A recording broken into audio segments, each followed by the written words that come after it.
Olá, bem-vindos novamente ao meu canal. Eu sou a professora Keren e vou ajudá-los a fazer a correção e a explicação do PET 2021, volume 4, da matéria de português, semana 2. Mas antes, não se esqueça de curtir o vídeo, se inscreve no canal para receber mais correções como esta. E deixe aí nos comentários se este vídeo de correção ajudou vocês a fazer a atividade do PET. Vou ficar muito feliz ao receber o comentário de vocês. Nesta semana, vocês aprenderão um pouco mais sobre resenha crítica.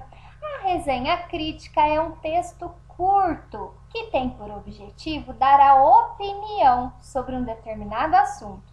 Pode ser um filme, um livro, um documentário, uma série de TV.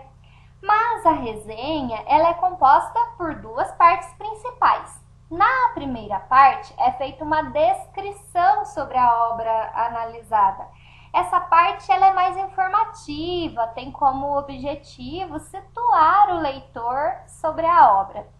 Agora, a segunda parte já é a opinião de quem está analisando a obra. O resenhista deve colocar nesta parte os pontos positivos e negativos da obra, mas sempre fundamentar a sua opinião, sempre explicar o porquê da sua constatação.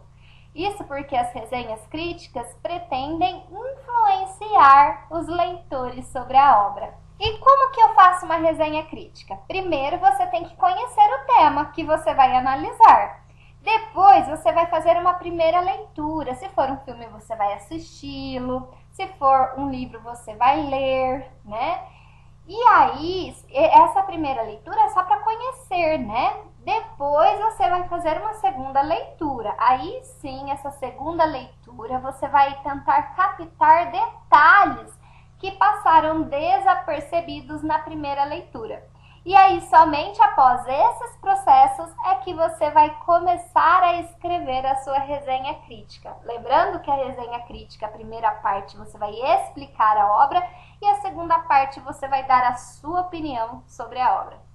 Bom, agora que você já entendeu, né, a explicação, o que é uma resenha crítica, vamos lá para a correção do PET das páginas 6 a 9. Pessoal, vocês vão precisar ler este texto, tá? Para responder as questões, porque as questões são interpretação desse texto. Esse texto nada mais é do que uma resenha crítica, né? O autor desse texto, ele faz uma resenha sobre este livro que está retratado aí, que é o Berços da Vida, né? É Ninhos de Aves Brasileiras.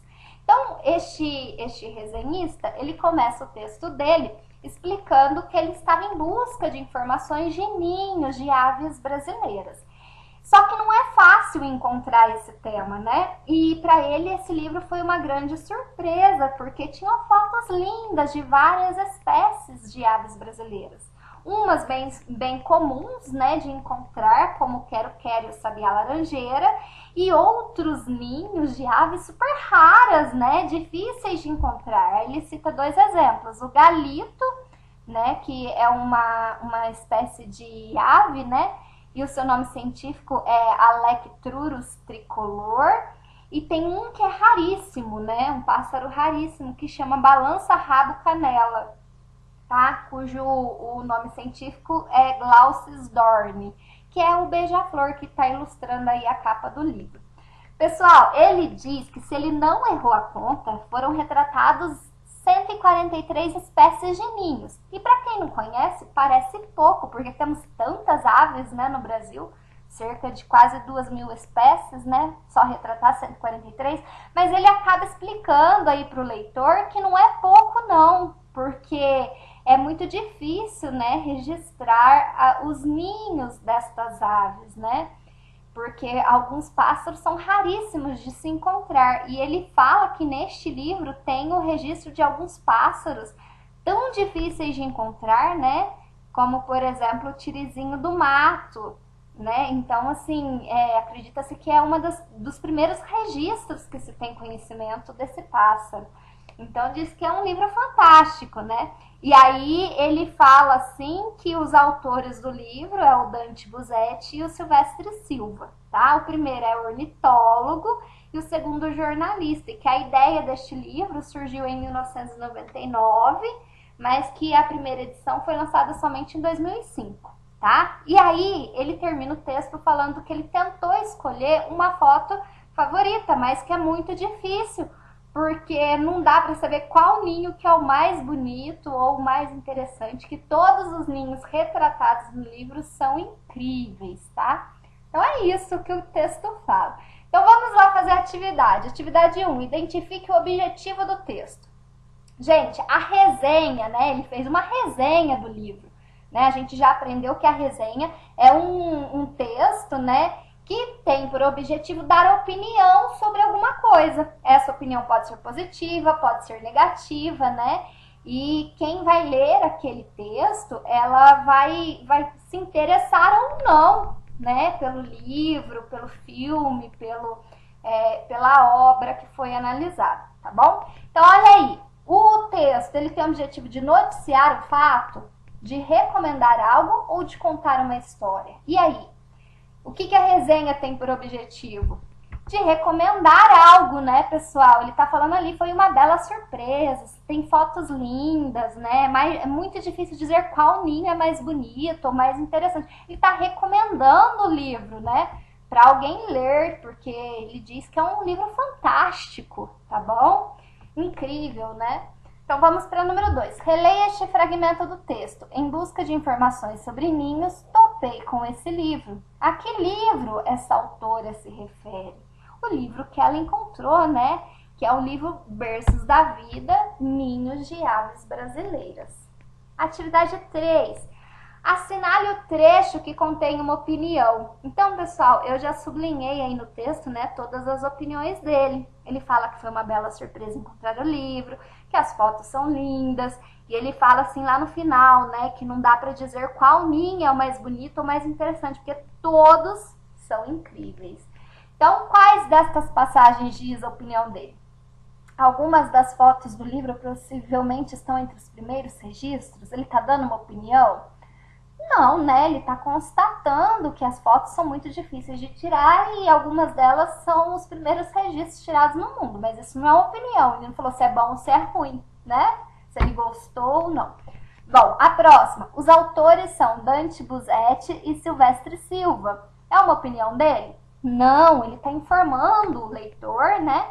Quem são os autores. Então, não é a opinião dele. Agora, olha essa frase. Todos são incríveis. Aí sim, né? Aí é uma opinião dele, tá, pessoal? Que ele tá falando que todos os ninhos são incríveis, que foi difícil, é difícil para ele escolher qual que é o mais bonito, tá? Aí é uma opinião dele, então todos são incríveis. Atividade 4, segundo o texto, Alectrurus tricolor, né? É o nome científico de qual pássaro? Então, ó, pessoal, se você seguir aí no texto, né, lá no primeiro parágrafo, tá, ele já diz o nome do pássaro, né, é o galito, tá? Ó, veja lá no texto, tá? Aí sublinhado para vocês de azul, tá bom? Então, é o galito. Atividade 5. Mas é um verdadeiro triunfo, uma vez que grande parte das aves que ocorrem no país sequer tiveram seus ninhos descritos pela ciência. A expressão grifada inicia um fato. Pessoal, aí ele está falando, né, que se ele não errou na conta, foram 143 espécies fotografadas no livro. Que dá a impressão que é pouco, mas que não é, né? Então, esta partinha, quando fala assim, ó, é um verdadeiro triunfo, uma vez que grande parte das árvores, né, nunca foram descritas pela ciência. Essa parte aí do texto, ela é causa de outra parte do texto? Ela é a finalidade de outro do texto ou é a consequência de outro do texto? Pessoal, é a causa, né? Por quê? Porque ele fala que foram poucas fotografias, né, retiradas, mas que estas fotografias foram um triunfo, né? Então, essa parte que fala, uma vez que grande parte das aves que ocorrem no país sequer tiveram seus ninhos descritos, né? Então, esta parte é causa, né? Por que foram retratados tão poucos? Porque a maioria das aves ainda não foram descritas. favoritas. É uma causa de ter sido poucos ninhos fotografados, entenderam? Olha aí a atividade 6. Na passagem, como é o caso do camufladíssimo ninho do tirizinho do mato, né? Autora do texto. Nesta parte, ela dá um exemplo, ela faz uma comparação ou ela apresenta uma conclusão? E aí, o que você acha? Ela dá um exemplo, né? Ela está citando ali que algumas aves são muito difíceis de tirar a foto. Por quê? Porque elas camuflam, né? Como esse pássaro. Então, ela está dando um exemplo de uma ave muito rara de se tirar uma foto. Tá? Ela não está fazendo comparação entre pássaros, por exemplo. Ela não está concluindo o que ela falou. Não, ela está dando um exemplo.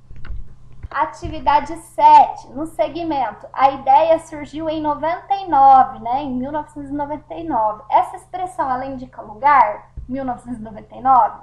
Ela indica modo ou tempo? Tempo, né, pessoal? Aí tá falando o ano em que surgiu a ideia de se fazer o livro, tá? Atividade 8. Na parte, bem que tentei eleger minha foto favorita para colocar aqui no post, mas era uma tarefa impossível. Pessoal, a gente pode substituir este mais. Falando assim, ó, bem que tentei eleger minha foto favorita para colocar aqui no post, pois a tarefa era impossível. Ou eu falo assim, bem que eu tentei eleger minha foto favorita para colocar aqui no post, porém a tarefa era impossível. E aí, o que você acha? Combinou mais, né? Olha a outra. Bem que tentei eleger minha foto favorita para colocar aqui no post, por isso a tarefa era impossível? Não, né? Tanto pois como por isso, elas são expressões que explicam o que você está falando, mas não era essa a intenção na frase, né? Ele fala que ele tentou eleger uma foto, mas, porém, todavia, são expressões que falam assim, são expressões de contradição. Eu tentei fazer isso, mas eu não consegui, porém eu não consegui. É uma expressão que dita aí para vocês contradição, tá bom? Então, o porém é correto. Olha número 9, não dá para dizer qual ninho é mais bonito, esse pra, né, é uma linguagem culta que a gente utiliza? Não, né, pessoal? Linguagem culta é aquele linguajar difícil, rebuscado, né? Então, não é. É informal? Sim, né? Todo mundo fala pra fazer isso, pra dizer isso, né? Utilizada no dia a dia. Regional não é só de uma região, tá? Que eles falam pra. O pra é uma linguagem informal que a gente utiliza no dia a dia, tá bom? Pessoal, não se esqueça de curtir o vídeo, inscreva-se no canal, ative as notificações do sininho para todas, hein? Para que quando eu postar um novo vídeo, você receba uma notificação lhe avisando. Deixe aí nos comentários se você gostou do vídeo, se o vídeo está te ajudando. Vou ficar muito feliz em receber um comentário seu. Um grande abraço, até a próxima correção do vídeo. Até lá, pessoal!